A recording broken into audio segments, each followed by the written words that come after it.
بسم اللہ الرحمن الرحیم۔ ناظرین، ماہ ربیع الاول کا چاند نظر آتے ہی پڑھا جانے والا سورۃ کوثر کا ایک خوبصورت عمل آج آپ کو بتانے لگی ہوں۔ ربیع الاول وہ بابرکت مہینہ ہے جس کا تعلق ہمارے لیے رسول اکرم صلی اللہ علیہ وسلم کی مبارک سیرت، آپ کی رحمت، آپ کے اخلاق اور آپ کی محبت کی یاد سے جڑا ہوا ہے۔ یہ مہینہ ہمیں یاد دلاتا ہے کہ ہمیں اپنی زندگی کو نبی کریم صلی اللہ علیہ وسلم کی سنت، محبت، درود السلام اور اچھے اخلاق سے سجانا چاہیے۔ جب ربیع الاول کا چاند آسمان پر نظر آتا ہے تو ایک مسلمان کے دل میں ایک خاص کیفیت پیدا ہوتی ہے۔ یہ صرف نئے مہینے کا آغاز کی علامت نہیں بلکہ ہمارے لیے اپنے اعمال پر غور کرنے، اللہ کی طرف رجوع کرنے اور نبی کریم صلی اللہ علیہ وسلم کی سیرت کو اپنی زندگی میں اپنانے کا ایک خوبصورت موقع بھی ہے۔ اس لیے ربیع الاول کا چاند دیکھ کر سب سے پہلے اللہ تعالیٰ کا شکر ادا کریں، نبی کریم صلی اللہ علیہ وسلم پر کثرت سے درود و سلام بھیجیں اور اپنے دل میں یہ عہد کریں کہ ہم اپنی زندگی کو سنت رسول کے مطابق بہتر بنانے کی کوشش کریں گے۔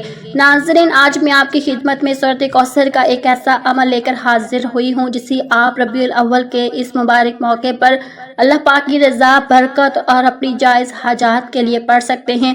لیکن ہمیشہ یہ بات دل میں رکھیں کہ عطا کرنے والی ذات صرف اللہ رب العالمین کی ہے۔ کوئی وظیفہ یا عمل خود سے کچھ عطا نہیں کرتا بلکہ ہم وظیفہ پڑھ کر اللہ سے دعا کرتے ہیں اور اللہ تعالیٰ اپنی حکمت اور معیشت کے مطابق عطا فرماتا ہے۔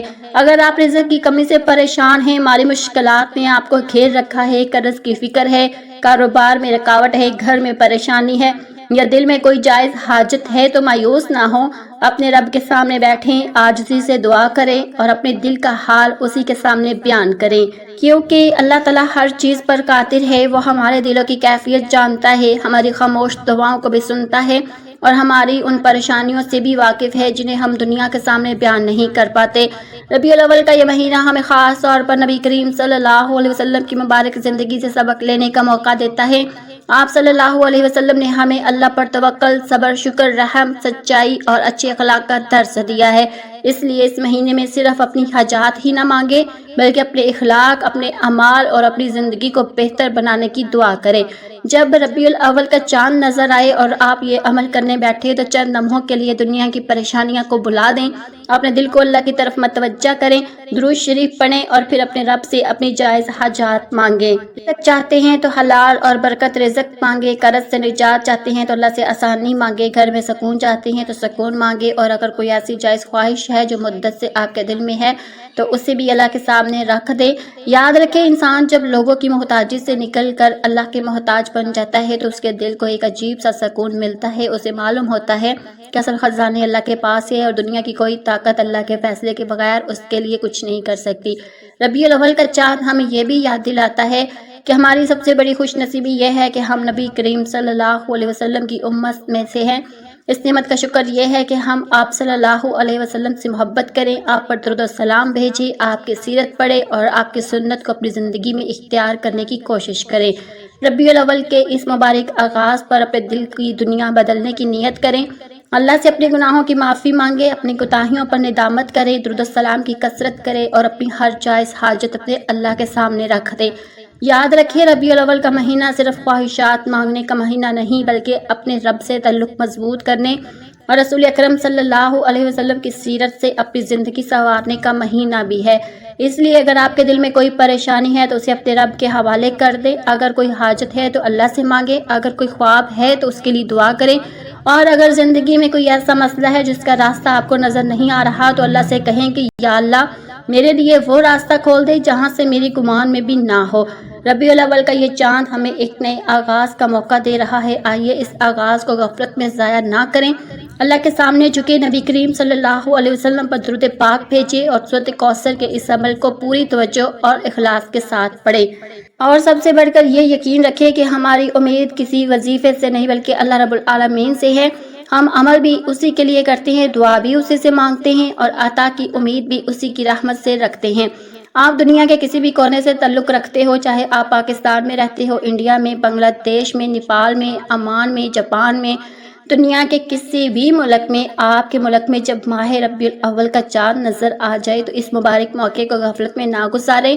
ربیع الاول کا چاند صرف ایک نئے اسلامی مہینے کی ابتدا نہیں، بلکہ یہ ہمیں نبی کریم صلی اللہ علیہ وسلم کی مبارک سیرت، آپ کی محبت، آپ کے اخلاق اور آپ کی سنت کی طرف متوجہ ہونے کا ایک خوبصورت موقع بھی دیتا ہے۔ اس لیے جب یہ چاند نظر آئے تو اپنے معمولات میں سے کچھ وقت اللہ کی عبادت، دعا، ذکر اور درود سلام کے لیے ضرور نکال لیں۔ نہ جگہ کی کوئی پابندی ہے اور نہ ہی یہ ضروری ہے کہ آپ کسی خاص مقام پر ہوں۔ اگر آپ دکان پر ہیں تو کچھ وقت نکال کر پڑھ سکتے ہیں، دفتر میں ہیں تو وہاں پر بھی پڑھ سکتے ہیں، گھر میں ہیں مصلی پر بیٹھ کر پڑھ سکتے ہیں، سفر میں ہیں تو جہاں بھی ممکن ہو پڑھ سکتے ہیں۔ اصل چیز جگہ نہیں بلکہ دل کی توجہ، اخلاص اور اللہ تعالیٰ پر بھروسہ ہے۔ تو آئیے ناظرین اب جان لیتے ہیں کہ یہ وظیفہ آپ نے کس طرح پڑھنا ہے اور کن باتوں کا خاص خیال رکھنا ہے۔ لیکن اس سے پہلے میری آپ سے ایک چھوٹی سی گزارش ہے کہ اگر آپ میرے اس چینل پر نئی ہیں اور ابھی تک آپ نے ہمارے چینل اللہ کی نظری کرم کو سبسکرائب نہیں کیا تو ابھی سبسکرائب کر لیں، کیونکہ میں روزانہ آپ کے لیے اسلامک دعائیں، اذکار، وظائف اور نیک اعمال سے متعلق ویڈیو لاتی رہتی ہوں۔ اگر آپ کو یہ سلسلہ فائدہ مند لگتا ہے تو چینل کو ضرور ہمارے چینل کو سپورٹ کریں۔ اب آتے ہیں اصل عمل کی طرف۔ ربیع الاول کا چاند نظر آنے سے پہلے اور بعد میں آپ کے پاس وقت ہے، جب بھی آپ کو وقت ملے باوضو ہو کر مصلی پر بیٹھ جائے، اور اگر کسی وجہ سے بیٹھنا ممکن نہ ہو تو چلتے پھرتے بھی پڑھ سکتے ہیں۔ اس سے پہلے اللہ کے حبیب حضرت محمد مصطفیٰ صلی اللہ علیہ وسلم پر 3 مرتبہ درود پاک پڑھنا ہے۔ آپ کوئی بھی مسنون درود پڑھ سکتے ہیں، مختصر درود پڑھنا چاہیں تو صلی اللہ علیہ وآلہ وسلم پڑھ لیں یا صلی اللہ علی محمد پڑھ لیں، اور اگر ممکن ہو تو نماز والا درود ابراہیمی پڑھ لیں۔ 3 بار درود پاک پڑھنے کے بعد آپ نے اپنے خاص مقصد کی نیت کرنی ہے، کیونکہ ہر انسان کی آزمائش الگ ہے اور ہر شخص کی ضرورت الگ ہے۔ کوئی رزق کے لیے پریشان ہے، کوئی قرض کی وجہ سے بے چین ہے، کوئی اپنے کاروبار کے حالات سے فکر مند ہے، کوئی اپنی اولاد کے مستقبل کے لیے دعا کر رہا ہے، کوئی گھر کے سکون کے لیے اللہ کو پکار رہا ہے، اور کوئی ایسی پریشانی اپنے دل میں لیے بیٹھا ہے جس کا ذکر وہ کسی انسان سے بھی نہیں کر سکتا۔ اگر آپ بھی کسی ایسی پریشانی میں ہیں تو ایک بات اپنے دل میں بٹھا لیں کہ آپ کا رب آپ کے حال سے بے خبر نہیں۔ آپ یہ نہ سوچیں کہ یہ کام کیسے ہوگا، راستہ کہاں سے نکلے گا اور حالات کیسے بدلیں گے۔ یہ سب اللہ کے اختیار میں ہے۔ آپ کا کام دعا کرنا، جائز کوشش کرنا اور اپنے رب پر بھروسہ رکھنا ہے۔ اپنی حاجت دل میں رکھیے اور اللہ سے عاجزی کے ساتھ مانگے۔ یقین رکھے کہ اللہ تعالیٰ کے لیے کوئی کام مشکل نہیں۔ وہ چاہے تو مشکل کو آسان کر دے، بند راستے کھول دے اور پریشانی کے بعد سکون عطا فرما دے۔ اب اپنے خاص مقصد کو دل میں رکھتے ہوئے ایک مرتبہ اعوذ باللہ من الشیطان الرجیم بسم اللہ الرحمن الرحیم پڑھ کر وظیفے کا آغاز کرنا ہے۔ یاد رکھیے قرآن کی تلاوت اور اللہ کے ذکر سے پہلے تعوذ تسمیہ پڑھنا ہمیں اللہ کی پناہ اور اس کے نام سے آغاز کی طرف متوجہ کرتا ہے۔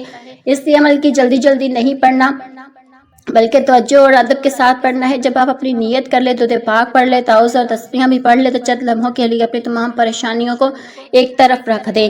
اپنے دل کو دنیا کی الجھنوں سے نکال کر اللہ کی طرف متوجہ کریں۔ یوں محسوس کریں کہ آپ اپنے رب کے سامنے بیٹھے ہیں، آپ کی زبان پر صرف اللہ کا ذکر ہے، دل میں اپنی حاجت ہے اور آنکھوں میں امید ہے۔ بس اسی کیفیت کے ساتھ سب سے پہلے نمبر پر جو وظیفہ آپ نے پڑھنا ہے وہ اللہ رب العزت کے ایک عظیم صفاتی نام کا وظیفہ ہے۔ وہ مبارک لفظ ہے وہ جو سورۃ اخلاص کی دوسری آیت میں آتا ہے، اللہ الصمد، اللہ الصمد۔ ذرا اپنے دل سے سوچئے کتنے لوگ ایسے ہیں جو برسوں سے پریشانیوں میں گھرے ہوئے ہیں، کبھی رزق کی تنگی، کبھی گھر کے حالات کی فکر، کبھی قرض کا بوجھ، کبھی کاروبار کی پریشانی اور کبھی ایسی مصیبت جس کا کوئی راستہ سمجھ نہیں آتا۔ انسان تھک جاتا ہے، لوگوں سے امیدیں لگاتے تھک جاتا ہے، دروازے کھٹکھٹاتے تھک جاتا ہے، لیکن ایک دروازہ ایسا ہے جو کبھی بند نہیں ہوتا اور وہ ہے اللہ رب العالمین کی رحمت کا دروازہ۔ جب بھی آپ پریشان ہوں، جب بھی دل پر بوجھ ہو، جب بھی آنکھوں میں آنسو ہوں اور سمجھ نہ آئے کہ کس سے اپنا دکھ بیان کریں، تو اپنے رب کے سامنے بیٹھ جائیں، اپنی زبان سے کم اور اپنے دل سے زیادہ بات کریں، کیونکہ اللہ تعالیٰ آپ کی ظاہر ہی نہیں بلکہ آپ کے دل کا حال بھی جانتا ہے۔ یاد رکھیے اصل طاقت صرف اللہ تعالیٰ کے پاس ہے۔ ہم ذکر کرتے ہیں، دعا کرتے ہیں، اپنی حاجات پیش کرتے ہیں اور پھر نتیجہ اللہ کے سپورٹ کر دیتے ہیں۔ اب توجہ سے سنیں کہ اللہ الصمد آپ نے کیسے اور کتنی بار پڑھنا ہے۔ طریقہ بہت ہی آسان ہے۔ اللہ الصمد 1 بار ہو گیا، اللہ الصمد 2 بار ہو گیا، اسی طرح آپ ہاتھوں کی انگلیوں پر یا تسبیح کے دانوں پر پڑھ لیں۔ آپ نے صرف 21 مرتبہ پڑھنا ہے، لیکن صرف زبان سے الفاظ ادا نہ کریں۔ جب اللہ الصمد کہیں تو دل میں یہ احساس بھی پیدا کرے کہ میرا رب بے نیاز ہے، میں محتاج ہوں، میری ہر ضرورت اس کے سامنے ہے، میری ہر پریشانی اس کے علم میں ہے اور میرے لیے حقیقی مدد اسی کی طرف سے آ سکتی ہے۔ اگر آپ کی آنکھوں میں آنسو آ جائے تو انہیں روکنے کی ضرورت نہیں، اگر دل بھر آئے تو اللہ کے سامنے اپنے دل کی بات کہہ دیں، اگر برسوں سے کوئی حاجت دل میں دبی ہوئی ہے تو اسے اپنے رب کے سامنے رکھ دیں، اور جب آپ پہلے نمبر پر اللہ الصمد کو 21 مرتبہ پڑھ لیں تو اب دوسرے نمبر پر آپ نے ایک مبارک قرآن صورت پڑھنی ہے، اور الحمدللہ یہ وہ صورت ہے جس سے تقریباً ہر مسلمان واقف ہے اور بہت سے لوگ اسے زبانی بھی پڑھتے ہیں۔ یہ سورۃ کوثر ہے۔ ناظرین، سورۃ کوثر بہت مختصر ہے، لیکن قرآن کریم کی مبارک سورت ہمیں اللہ تعالیٰ کی بے شمار نعمتوں، اس کی عطا اور شکر کی طرف متوجہ کرتی ہے، اس لیے اسے پڑھتے وقت صرف الفاظ ادا نہ کریں بلکہ دل میں اللہ تعالیٰ کی عظمت اور اس کی نعمتوں کا احساس بھی پیدا کریں۔ آج بہت سے بھائی، دوست، ہماری بہنیں ایسی ہیں جو دل میں یہ سوال لے کر بیٹھی ہیں، ہم تو دعا مانگتے ہیں لیکن ہماری دعا قبول کیوں نہیں ہوتی؟ ہم اتنے عرصے سے اللہ کو پکار رہے ہیں پھر بھی ہماری پریشانیاں ختم کیوں نہیں ہوتی؟ یاد رکھیے، دعا کبھی ضائع نہیں جاتی۔ ہمیں صرف یہ سمجھنے کی ضرورت ہے کہ دعا کی قبولیت ہمیشہ ہماری مرضی کے وقت اور ہماری مرضی کی شکل میں نہیں آتی۔ تو آپ نے سورۃ کوثر کو اپنے ہاتھ کی انگلیوں پر یا تسبیح کے دانوں پر صرف 29 بار پڑھ لینا ہے۔ کوشش کریں کہ ہر مرتبہ توجہ اور ادب کے ساتھ پڑھیں، جلدی جلدی نہ پڑھیں، اور جب 29 مرتبہ سورۃ کوثر مکمل ہو جائے تو اپنے ہاتھ اٹھا کر اللہ پاک سے دعا کریں، اپنی حاجت بیان کریں اور اپنی پریشانی بیان کریں، اپنے گھر کی حالات بیان کریں، اپنے رزق کے لیے دعا کریں، اپنی اولاد، کاروبار، مستقبل اور ہر جائز ضرورت کے لیے اللہ سے مانگیں۔ لیکن ایک بات ہمیشہ یاد رکھیں، اصل مقصد صرف دنیاوی چیز حاصل کرنا نہیں بلکہ اللہ تعالیٰ کی رضا حاصل کرنا ہے۔ ہم وظیفہ اس لیے پڑھتے ہیں کہ ہمارا دل اللہ کی طرف متوجہ ہو، ہماری زبان اللہ کے ذکر سے تر ہو، ہماری امید اللہ سے وابستہ ہو اور ہماری زندگی میں نیکی اور برکت پیدا ہو۔ جب آپ دوسرے نمبر پر 29 بار سورۃ کوثر پڑھ لیں تب تیسرے نمبر پر جو وظیفہ آپ نے پڑھنا ہے وہ اللہ پاک کے 2 مبارک ناموں کا وظیفہ ہے۔ ایک نام یا کریم اور دوسرا یا اللہ۔ یا کریم کا مطلب ہے اے بہت کرم فرمانے والے، اور یا اللہ کا مطلب ہے اے میرے اللہ، اے میرے معبود۔ آپ ذرا تصور کیجئے، ایک محتاج بندہ اپنے کریم رب کو پکار رہا ہے، وہ رب جو اپنے بندوں پر بے حد رحم فرمانے والا ہے، وہ رب جس کے خزانے کبھی ختم نہیں ہوتے، وہ رب جس کے سامنے بندہ اپنی کمزوری، اپنی پریشانی اور اپنی حاجت لے کر بیٹھا ہے۔ آپ نے یا کریم یا اللہ کو کیسے اور کتنی بار پڑھنا ہے ذرا توجہ سے سن لیں۔ یا کریم یا اللہ 1 بار ہو گیا، یا کریم یا اللہ 2 بار ہو گیا۔ اسی طرح سے آپ ہاتھوں کی انگلیوں پر یا تسبیح کے دانوں پر پڑھ لیں۔ آپ نے صرف 11 بار پڑھنا ہے، لیکن ان الفاظ کو پڑھتے ہوئے اپنے دل کو بھی ساتھ رکھیے، صرف زبان نہ پڑھے، دل بھی اپنے رب کو پکارے۔ ناظرین، کبھی کبھی انسان کو اپنی زندگی بدلنے کے لیے بہت بڑے الفاظ نہیں بلکہ اپنے رب کے سامنے جھکنے والا ایک سچا دل چاہیے۔ اگر اللہ تعالیٰ کی ایک نظر کرم ہمارے شامل حال ہو جائے تو ہماری زندگی کے حالات بدلنے میں دیر نہیں لگتی۔ اس لیے آج اللہ سے اس کے کرم کی دعا کریں، اس کی رحمت مانگیں اور اس کی رضا مانگیں، اور جب یہ تینوں اعمال مکمل ہو جائیں تو آخر میں دوبارہ 3 مرتبہ درود پاک پڑھ لیں، وہی درود جو آپ نے عمل کے آغاز میں پڑھا تھا۔ اب آپ کا عمل مکمل ہو گیا، لیکن ناظرین اب وہ وقت ہے جب آپ نے اپنے رب کے سامنے دل کھول کر دعا کرنی ہے، اپنے گناہوں کی معافی مانگنی ہے، اپنی کوتاہیوں پر توبہ کرنی ہے، اللہ سے استغفار کرنا ہے، اپنی زندگی کی ہر جائز حاجت اللہ کے سامنے رکھنی ہے۔ اگر آنکھوں میں آنسو آ جائیں تو انہیں بہنے دیں، اگر دل بھر آئے تو اللہ کے سامنے اپنا حال بیان کریں، کیونکہ اللہ کے سامنے رونا کمزوری نہیں بلکہ اپنے رب کے سامنے عاجزی اور محتاجی کا اظہار ہے۔ لیکن یہ یقین بھی رکھے کہ صرف وظیفہ پڑھ لینے سے گناہوں کی معافی خود بخود لازم نہیں ہو جاتی۔ سچی توبہ یہ ہے کہ انسان اپنے گناہوں پر نادم ہو، اللہ سے معافی مانگے اور آئندہ گناہوں سے بچنے کا پختہ ارادہ کرے، اور پھر اللہ کی رحمت سے امید رکھے۔ دعا کتنی خوبصورت نعمت ہے، بندہ اپنے دل کا بوجھ اللہ کے حوالے کر دیتا ہے، اپنی پریشانیاں اس کے سامنے رکھ دیتا ہے، اپنی کمزوری مان لیتا ہے، اور پھر ایک عجیب سکون کے ساتھ اٹھتا ہے کہ میرا رب میرے حال سے واقف ہے۔ یا اللہ، ہمیں اپنی رضا عطا فرما، ہمیں ایمان کی مضبوطی عطا فرما، ہمیں نبی کریم صلی اللہ علیہ وسلم کی سچی محبت عطا فرما، ہمیں آپ صلی اللہ علیہ وسلم کی سنت پر چلنے کی توفیق عطا فرما، ہمارے گھروں میں سکون عطا فرما، ہمارے رزق میں برکت عطا فرما، ہمیں حلال اور پاکیزہ رزق عطا فرما۔ جو لوگ قرض میں پریشان ہیں یا اللہ ان کے لیے آسانی فرما، جو لوگ بیماری میں مبتلا ہیں انہیں شفا اور عافیت عطا فرما، جو لوگ بے روزگاری سے پریشان ہیں ان کے لیے حلال روزگار کے دروازے کھول دے، جو لوگ اپنے بچوں کے مستقبل کے لیے پریشان ہیں ان کی اولاد کے حق میں خیر کے فیصلے فرما، جو لوگ اپنے گھروں میں بے سکونی محسوس کرتے ہیں ان کے گھروں کو محبت، رحمت اور برکت سے بھر دے۔ یا اللہ، جو دعائیں ہماری زبان تک نہیں آ سکی تو ان دعاؤں کو بھی جانتا ہے۔ جو آنسو ہماری آنکھوں سے نکل سے پہلے دل میں رہ گئے تو ان کا حال بھی جانتا ہے۔ جو درد ہم نے کسی انسان کو نہیں بتایا، اے اللہ تو اس درد سے بھی واقف ہے۔ یا رب العالمین، ہماری جائز دعاؤں کو قبول فرما، ہماری کوتاہیوں کو معاف فرما اور ہمارے لیے وہ فیصلے فرما جن میں دین و دنیا کی بھلائی ہو۔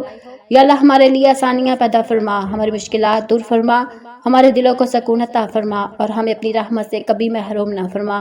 اور اے اللہ، مسلمانوں کی مدد فرما، بیماروں کو شفا دے، پریشان حال لوگوں کی پریشانیاں دور فرما، بے سہارا لوگوں کا سہارا بن جا اور ہم سب کو اپنی رضا والے راستے پر چلنے کی توفیق عطا فرما۔ آمین یا رب العالمین۔ اللہ تعالیٰ سے دعا ہے کہ میرا سنانا اور آپ کا سننا اور ہماری یہ دعائیں اپنی بارگاہ میں قبول منظور فرمائے، اور ہم نے مانگا اور ہمارے حق میں بہتر ہے وہ ہمیں عطا فرما، اور جو ہم مانگ نہ سکے لیکن ہمارے حق میں بہتر ہے وہ بھی ہمیں اپنے فضل سے عطا فرما۔ اے اللہ، ہمیں نیکی کی بات سننے، اسے سمجھنے اور پھر اس سے اپنی زندگی میں عمل کرنے کی توفیق عطا فرما۔ آمین یا رب العالمین۔